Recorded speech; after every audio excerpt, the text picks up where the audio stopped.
वालेकुम। मेरा टॉपिक है प्रोसेसर आर्किटेक्चर। प्रोसेसर आर्किटेक्चर के बारे में मैं आपसे डिस्कस करूँगा और होपफुली इंशाल्लाह मैं आप लोगों को इसके बारे में साथ साथ गाइड करूँगा कि इसमें प्रॉपर्ली क्या जो है चीज़ें होंगी। ठीक है, तो इसमें सबसे पहले तो मेरा नाम है शाम है, मेरा ग्रुप 16 है और सबसे पहले मैं आपसे इस जर्नल कंसेप्ट डिस्कस करूँगा कि ये जर्नली क्या इसके अंदर चीज़ें होती हैं, इसका स्ट्रक्चर क्या है। उसके अंदर मैं आपको माइक्रो कंप्यूटर का डिज़ाइन, इंस्ट्रक्शन एग्जीक्यूशन साइकिल और मेमोरी से कैसे रीड करते हैं ये डिस्कस करूँगा। सेकेंडली प्रोसेसर आर्किटेक्चर के बारे में बताऊँगा, जिसमें मैं आपको बताऊँगा मोड्स ऑफ ऑपरेशंस क्या है और बेसिक एग्जीक्यूशन इन्वायरमेंट क्या है। सबसे पहले हम बात करते हैं बेसिक माइक्रो कंप्यूटर डिज़ाइन।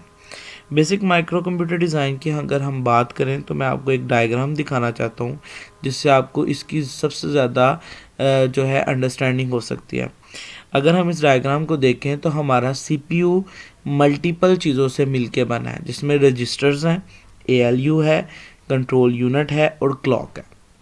अब इन सब का इस सीपीयू के अंदर क्या मकसद है, हम इसको डिस्कस करेंगे। कि सबसे पहले रजिस्टर की बात करते हैं तो रजिस्टर एक फास्टेस्ट मेमोरी है जो कि सीपीयू के अंदर तमाम ऑपरेशंस, जो इंस्ट्रक्शंस कंप्लीट हो रही हैं, जो इंस्ट्रक्शन एग्जीक्यूट हो रही हैं, उनके डेटा को होल्ड करता है।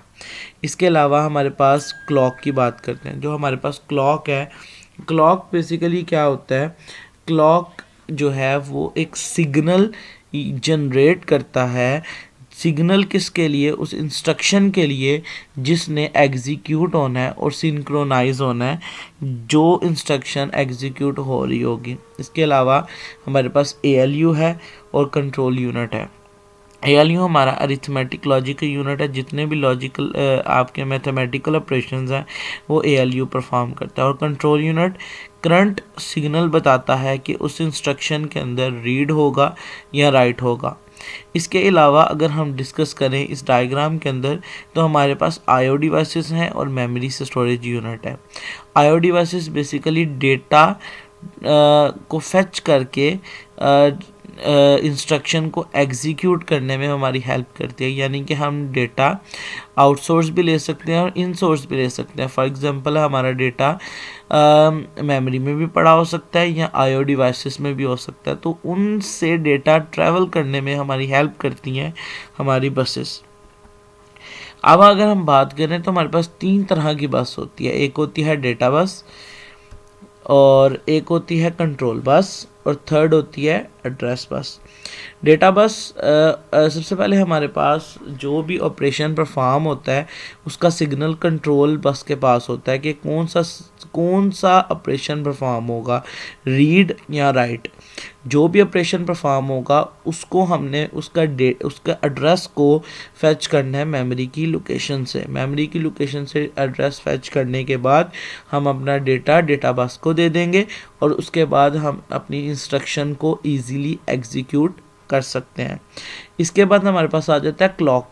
क्लॉक क्या होता है कि सीपीयू के अंदर जितने भी ऑपरेशंस परफॉर्म हो रहे होते हैं, चाहे वो रीड का है चाहे वो राइट का है, उसको सिंक्रोनाइज करता है और क्लॉक को जनरेट करता है हर इंस्ट्रक्शन के लिए और बताता है कि इंस्ट्रक्शन एग्जीक्यूट हो गई है या नहीं।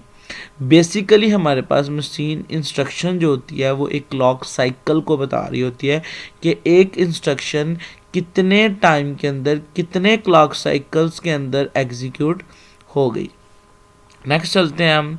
जैसे अगर हम ये बात करें तो एक इंस्ट्रक्शन को एग्जीक्यूट होने में मल्टीपल क्लॉक साइकिल्स लग सकते हैं। इंस्ट्रक्शन पे डिपेंड करता है कि इंस्ट्रक्शन के अंदर हम क्या परफॉर्म कर रहे हैं। अगर इंस्ट्रक्शन के अंदर मल्टीपल ऑपरेशंस हैं, मल्टीपल ऑपरेंड्स हैं, तो इस इंस्ट्रक्शंस को मल्टीपल क्लॉक साइकिल्स लगेंगी एग्जीक्यूट होने के लिए।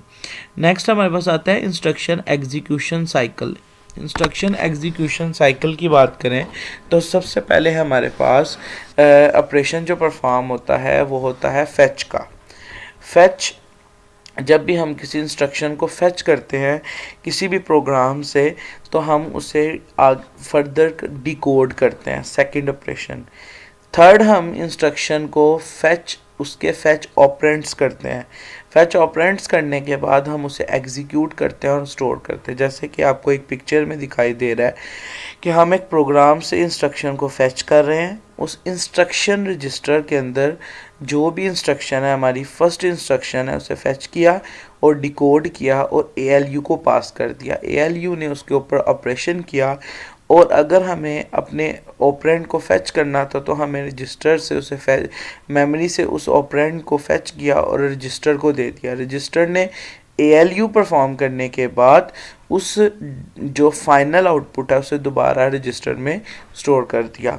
वो इसलिए स्टोर किया क्योंकि मेमोरी से जब हम एक दफ़ा ऑपरेंड्स को फैच कर लेते हैं तो हमें बार बार फैच करने की ज़रूरत नहीं, क्योंकि उसी का रिज़ल्ट हमारा रजिस्टर में पड़ा होता है, हम उसे ही आगे फर्दर परस्यू कर सकते हैं।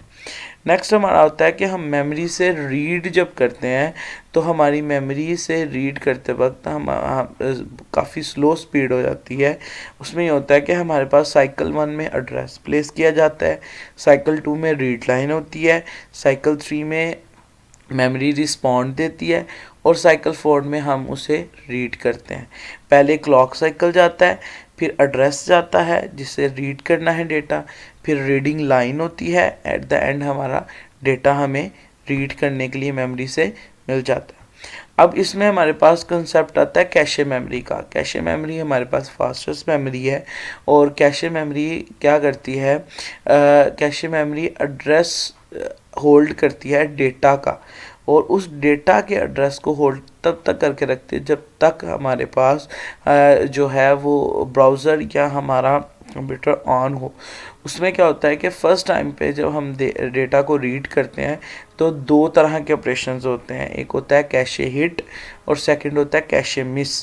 कैशे हिट तब होता है जब हमारे पास डेटा ऑलरेडी कैशे मेमोरी में पड़ा है, कैशे मिस वो होता है जब हमारे पास डेटा ऑलरेडी हमारे कैशे मेमोरी में नहीं पड़ा। प्रोसेसर के 2 टाइप्स ऑफ कैशे मेमोरीज हैं, जिसमें एक लेवल 1 कैशे है और लेवल 2 है। लेवल 1 इनसाइड होती है और लेवल 2 हमारी आउटसाइड द कैशे होती है।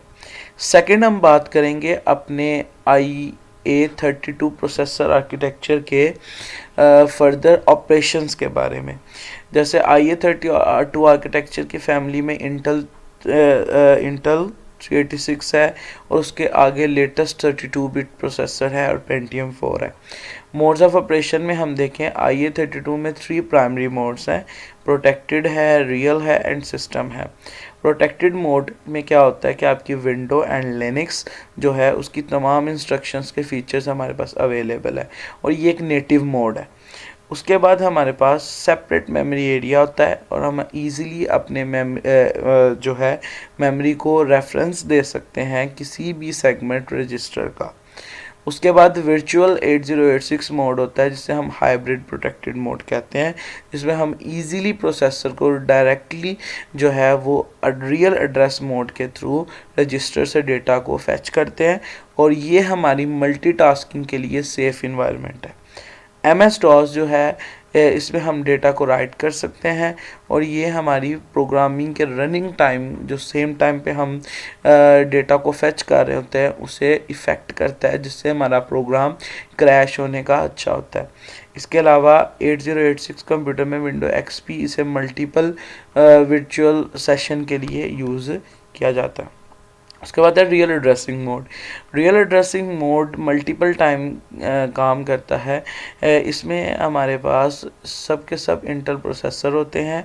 ये अवेलेबल होता है विंडो 98 के अंदर और ये डायरेक्ट एक्सेस देता है मेमोरी एंड हार्डवेयर डिवाइसेस को। इसके अलावा programming running real devices can cause the operating system to crash. इसके बाद सिस्टम मैनेजमेंट मोड है जिसमें हम अपनी power management, system security and diagnostic system को देखते हैं। एट द एंड अब मैं बात करूंगा बेसिक एग्जीक्यूशन इन्वायरमेंट। बेसिकल हमारे पास जो एग्जीक्यूशन होती है एक इंस्ट्रक्शन की, उसके अंदर किस तरह की हमारे रजिस्टर्स यूज़ होते हैं और रजिस्टर्स के क्या पर्पस हैं और हमारे रजिस्टर्स हमारी इंस्ट्रक्शन को कैसे फैच करते हैं और एग्जीक्यूट करते हैं। हमारे पास डिफरेंट टाइप्स ऑफ रजिस्टर्स हैं जिसमें हमारे पास 32 बिट जनरल पर्पज रजिस्टर हैं और 16 बिट सेगमेंट रजिस्टर्स हैं। आगे फर्दर हम बात करते हैं प्रोटेक्टेड मोड के अंदर 4 GB स्पेस होती है और 32 बिट एड्रेस होता है, और रियल एड्रेस और वर्चुअल मोड के अंदर 1 MB स्पेस होती है, 20 बिट एड्रेस होते हैं। अगर हम एक्सेसिंग पार्ट देखें रजिस्टर का, तो रजिस्टर को एक्सेस करने के लिए हमारे पास इस डायग्राम को अगर आप देखें तो 32 बिट को डिवाइड किया है 16 बिट से, और 16 को फिर 8 में जो है फर्दर डिवाइड कर दिया, डिवीजन कर दिया। क्या हम अपने डेटा को देखते हुए अपने रजिस्टर्स की बिट को एक्सेप्ट करते हैं। फॉर एग्जांपल अगर हमारे पास 32 बिट रजिस्टर है और तो हमारा डेटा भी 32 बिट का हो, तो हम 32 बिट रजिस्टर्स को यूज़ कर सकते हैं। आगे हम बात करते हैं इंडेक्स एंड बेस रजिस्टर्स। ये ओनली 60 बिट नेम होते हैं और ये हमें 32 और 16 के अंदर हम इसे डिवाइड करते हैं।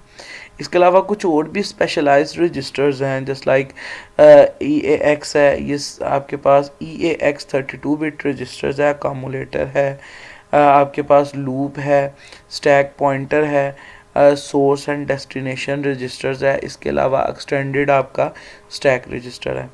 सेगमेंट रजिस्टर आपके पास कोड सेगमेंट है, डेटा सेगमेंट है, स्टैक है और एडिशनल सेगमेंट्स हैं। इसके अलावा सबसे एंड पे हमारे जितने भी ऑपरेशंस हमारी इंस्ट्रक्शंस के परफॉर्म होते हैं, उसके अंदर हमारे पास ये सभी के सब रजिस्टर्स बहुत अहम रोल प्ले करते हैं, जिसमें सबसे पहले हमारे पास आउटकम्स जो होती हैं हमारी इंस्ट्रक्शंस के रिज़ल्ट की, वो हमें स्टेटस फ्लैग बताता है। उसके बाद कैरी फ्लैग हमें बताता है कि unsigned arithmetic out of range है।